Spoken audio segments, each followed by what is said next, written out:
لارێکی بەهێزی هەفتەی 20 خولی نایابی کوردستان پێشمەرگەی هەولێری دووەمی ڕیزبەندی بووە میوانی برایەتی هاوشاری. پێشمەرگەی هەولێر بە ئامانجی دوور نەکەوتنەوە لە شێروانەی پێشەنگ زوو گورزی خۆی وەشاند و لە خولەکی دوو لە ڕێگای محەممەد سەردار بە گۆڵ یەکەم پێشکەوتن. پێشمەرگەی هەولێر باشتر دەبیندرا و مەترسی خستە بۆ سەر گۆڵی برایەتی خاوەن ماڵ. لەم دەرفەتە پەیام ئەحمەد خەریک بوو گۆڵێکی دیکەش بۆ پێشمەرگە بەرهەم بهێنێت، ستون ڕێگای نەدا. محەممەد جەوهەریش دەرفەتی گۆڵی لە پێش بوو، سوودی لێ نەبینی. لە خولەکی چل زەکەریا تاڕق تۆپێکی بۆ ناوچەی سزای پێشمەرگە بەرز کردەوە و عەبدوڕەحمان محەممەد بە لێدانی سەر ئەنجامەکەی بۆ برایەتی یەکسان کردەوە. لە نیوەی دۆم سەرەتا برایەتی دەرفەتی گۆڵی پێشکەوتنیشی بۆ هات، بەڵام وەک پێویست مامەڵەی لەگەڵ نەکرا. چالاک سەرکەوت و مستەفا حەنون دوو دەرفەتی ئاسانیان بۆ پێشمەرگەی هەولێر بۆ تۆمارکردنی گۆڵ لەدەستدا. لەم هێرشەش چالاک هەوڵی گۆڵیدا، محەممەد یاسینی گۆڵپارێز دووری خستەوە.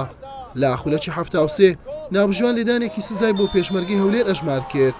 فرانسیس دادزی غانایی گۆڵی دۆم و پێشکەوتنی بۆ تیپەکەی تۆمار کرد.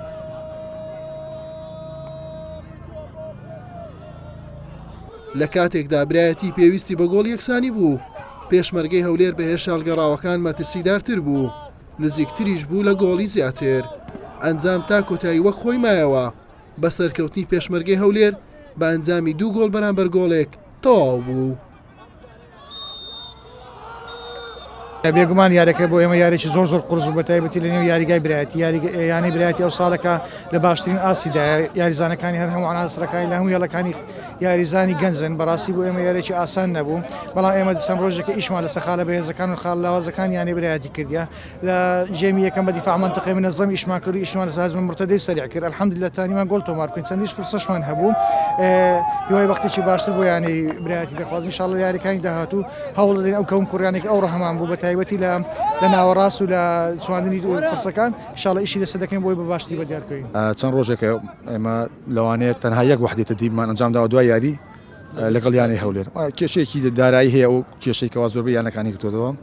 نەمانتوانێت بەڕاستی لە یاری هەولێرەوە تا ئێستا بتوانین ئەوەی کە لە ناو بیر و هیزر ئێمەدا هەیە جێبەجێ بکەین. ئەوە خاڵی یەکەم. خاڵی دووەم سەبا بە یاریەکە بەڕاستی نامێ ئەو بە یەکی تۆپی کوردستان بەجێڵم، ئەوە جاری یەکەم نییە، چەند جارێکی تر لەسەر یانەی برایەتی ئەو حاڵتە تەحکیمیان دووبارە بێتەوە کە بەداخەوە کە بێتە هۆی گۆڕینی ئەنجامی یاریەکە. 67 ڕۆژە یاریزانەکان موچیان وەرنەگرتووە، بەڵام تەئسیریشی کردبوو لەسەر یاریەکەمان و ئەوە ئەدای یاریزانی یانی برایەتی نەبوو.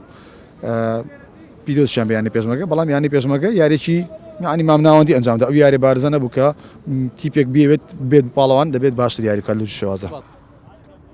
بەم سەرکەوتنە پێشمەرگەی هەولێر بە کۆکردنەوەی 39 خاڵ لە پلەی دووەم مایەوە و جیاوازەکەی لەگەڵ شێروانەی پێشەنگ کردەوە خاڵێک. برایەتیش بە کاتی هەر لە خانەی چوارەمە و 26 خاڵی هەیە. حوسێن محەممەد، کەناڵی پەیام، هەولێر.